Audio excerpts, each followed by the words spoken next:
Hey guys, what's going on? James here, and in this video today, we are going to be talking about day number 1 of Tampa Bay Buccaneers 2024 rookie minicamp. And there are a couple of interesting notes in my opinion. The first thing that I do want to discuss, and all of this is per Pewter Report and Greg Auman, by the way, of Fox Sports, is that Graham Barton is playing center. And I know that to some people, this may be a situation of, well, yeah, James, duh. Of course, Graham Barton is playing center. Why would you think differently? But I do understand that there were some people who thought that Graham Barton would play left guard. Barton came out and said that he would possibly be playing guard or center. Then you had Jason Licht come out and say, no, he's for sure going to be a center. And so far, at least one practice in of the off-season program with the Bucs and Graham Barton, he's playing center. Now, I've discussed Barton being will be a starting center. I still fully believe that. I think that going forward, Barton will be the starting center for this football team,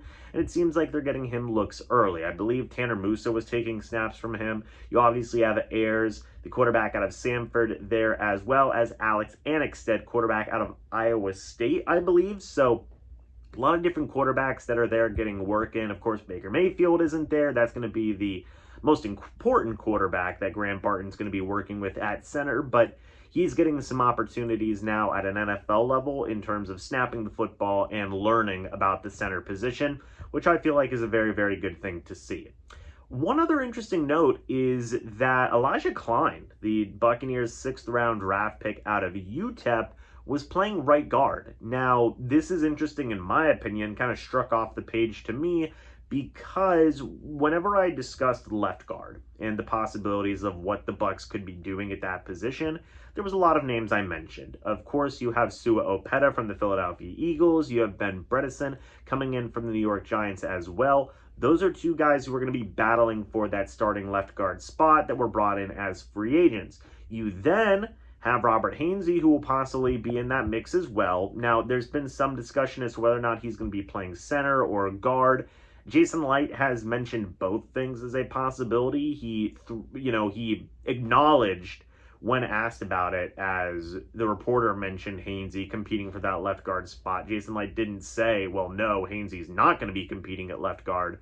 But then also he went on to say, like, well, Graham Barton doesn't 100% have the center job yet. Robert Hainsey's going to be competing there. So it's going to be interesting to see what happens with Hainsey regarding competing both for center and left guard. But I also thought that there was a possibility that Elijah Klein could have been in that mix also. And right now as it stands, and obviously we're only one practice in for a rookie minicamp of all things, he's playing right guard. And that falls more in line, in my opinion, with, what Jason Licht said regarding the possibility of drafting depth in the later rounds. I believe this was after the Graham Barton pick. He was asked about the possibility of drafting more interior offensive linemen, and Jason Licht said, well, yes, if we want some depth. And right now, it seems like Elijah Klein will be battling for that right guard spot, or battling for that backup right guard spot, I should say. I still believe Cody Mauch is going to be this team's starting right guard. I have no reason to doubt that, nor does really anybody for any reason.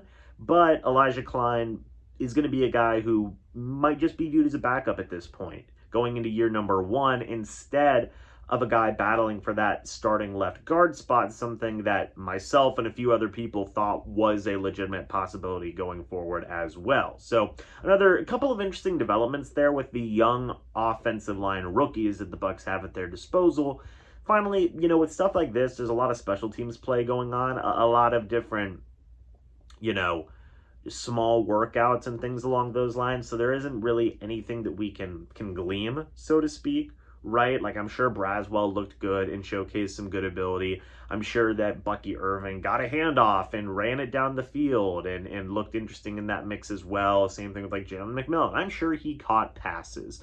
But one thing that was interesting to me was Tyke Smith, playing special teams. It was something that I believe Greg Auman, one or the other, Greg Auman or Pewter Report, had noted, and it's going to be an interesting role for Tyke Smith going forward, I think. Now, a lot of people have deemed him as a possible starting option for nickel corner, and I 100% agree with that. I think that that is a legitimate starting option for the Tampa Bay Buccaneers at nickel corner. He's going to be battling it out with Christian Izien and Tavier Thomas, but you know, definitely don't count out Tyke Smith in terms of, you know, his ability as a possible starter at the special teams starter as well, I guess I should say. I think that he can have some type of role there. I think that he can make some noise and can make an impact on special teams, which is, you know, what the Bucs expect from a lot of their young rookies anyway. So we're going to have to wait and see. But those are a couple of interesting notes from day number 1. I would love to hear your guys' thoughts and opinions. If you guys have any questions